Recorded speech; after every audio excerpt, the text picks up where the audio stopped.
The room tour that you just finished watching was of the 2-bedroom, 2-bath suite at the Residence Inn in Denver, Lakewood area. For the Marriott snobs out there, it did come with a first night starter kit, which included 2 bottles of water, cider, and some chocolate. Some of the other things I really liked about this hotel was that parking was free, which is great when we're on road trips because we sometimes travel with 2 cars. Breakfast was included. I don't think I actually made it down for breakfast, but breakfast was available in the lobby.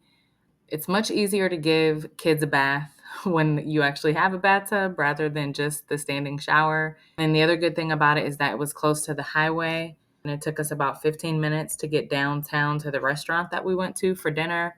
We paid about $500 to rent this room for 2 nights. The current cash rates are similar to that price for 2 nights, around 200 or so if you just want 1 night. An alternative to paying the cash rate and getting the 2-bedroom room is to use your Marriott points or your free night certificates and booking a 1-bedroom.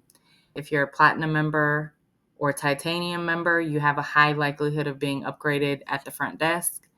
If you're neither of those, but you happen to have a nightly upgrade award, you can apply the award to go from your 1-bedroom to the 2-bedroom.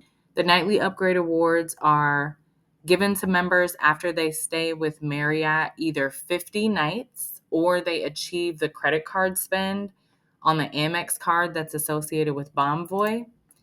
That card gives you 5 nightly upgrade awards as one of your options if you've reached the minimum spend in the year. So you won't have access to the awards until after you reach the spending limit. That's one way to get the upgrade awards. The other way is to stay 50 nights or more.